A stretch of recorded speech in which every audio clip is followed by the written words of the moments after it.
Assalamualaikum warahmatullahi wabarakatuh. Alhamdulillah wassalatu wassalamu ala Rasulillah wa ala alihi wa sahbihi wa man wala. Amma ba'du. Ketika kita sholat, ya, ketika kita ketika kita ibadah, kemudian kita membawa darah, yang mana darah ini bisa terbilang sedikit menurut adat, maka itu diampuni, artinya tidak apa-apa, tapi dengan syarat sedikit. Ayufa anhuma fi saubin au badanin, dan juga diampuni lagi ketika kita sedang sholat, ya, membawa najis darah, yang mana darah ini menempel di badan atau di baju kita, di pakaian kita, maka sholatnya pun tetap sah meskipun memang kita membawa najis, dengan catatan darahnya atau nanahnya itu sedikit. Ya, sedikitnya ukurannya itu menurut adat. Mata syihwa sholatu ma'ahuma, dan sholatnya pun sah. Wa illa ma asyai'un illa nafsun lahu sa'ilatun kadubabin wa namlin ila waqa'ahu ila'i wa mata fihi fa innahu la yanjisuhu. Terkecuali yang tidak najis itu, ya, hewan yang darahnya tidak mengalir, seperti laler, ya, atau semut, yang pokoknya hewan yang darahnya tidak mengalir. Apabila hewan itu jatuh di wadah, yang di gelas, piring, atau di mana saja yang bersifat wadah, ya, wa mata fihi fa innahu la yanjisuhu, dan hewan itu mati di wadah tersebut, maka wadah itu tidak najis, dengan sebab adanya hewan yang mati di tempat itu.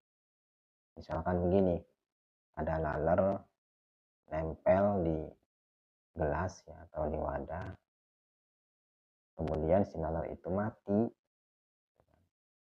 Nah, itu laler itu tidak menajiskan, artinya wadahnya itu tetap suci, dengan catatan yaitu hewannya itu tidak mengalir darahnya. Annahu law tarahama la nafsalahu sa'ilatun fil ma'i dharra. Tadi itu kan, ya, hewan yang tidak mengalir darahnya yang jatuh di wadah atau di gelas, ya, itu dengan sendirinya, artinya lalernya itu tidak dibuang oleh campur tangan manusia. Itu kasusnya seperti itu, maka ya tidak najis. Tetapi bila mana dibuang, artinya si laler itu ditaruh di gelas atau di minumannya. Nah, si laler itu mati, maka kalau kasusnya seperti itu, ya sudah jelas itu mah campur tangan manusia, maka wadahnya itu najis. Wa huwa ma jazama bihi ar-Rafi'i fi syarhi shaghir. Penjelasan ini, ya, sudah dijelaskan oleh Imam Rafi'i di kitab Syarah Shaghir. Walam yata'arrad li hadhil mas'alati fil kabir. Aduh, wa idza kasarat mayyitatun ma la nafsa lahu sa'ilatun wa ghayyara isma waqa'as fihi najasathu. Apabila bangkainya itu banyak, tadi itu kan sedikit, ya.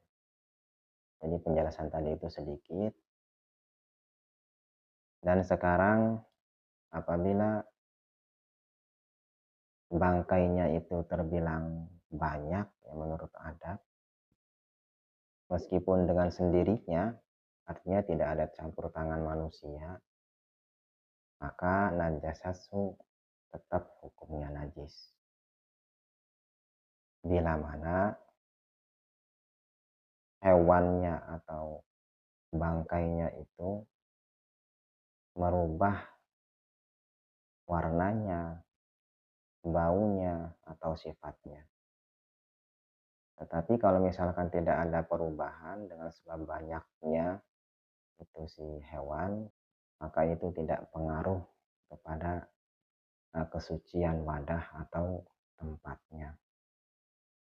Tetapi jika itu berubah dengan sebab banyaknya bangkai hewan di wadah itu, meskipun dengan sendirinya tanpa ada campur tangan manusia, maka itu hukumnya najis.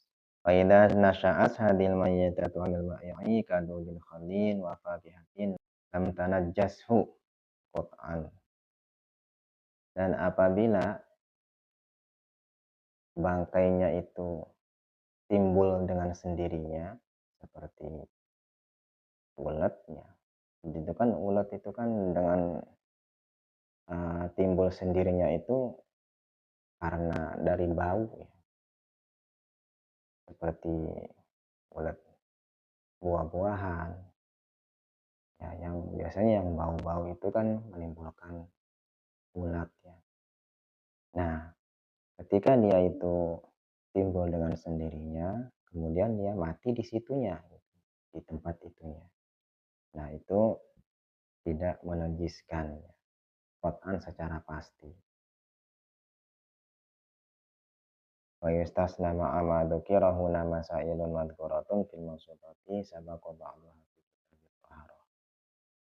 Di masalah ini beda penjelasannya ya, beda pembahasan soal ulet yang timbul dengan sendirinya, baik itu dari seperti contohnya buah-buahan atau dari bau, berasal dari bau sehingga menimbulkan ulet. Nah, itu tidak menajiskan. Nah, pembahasan ini sudah dijelaskan sebagiannya di kitab Toharoh, di kitab sesuci. Wal hayawanu kulluhu tahirun innal kalbu wal khinzir. Semua hewan itu hukumnya suci terkecuali anjing dan babi. Karena itu sudah ada datiahnya ya. Najisnya itu datiahnya. Jadi di apapun tidak bisa suci karena sudah menjadi najis secara datiah.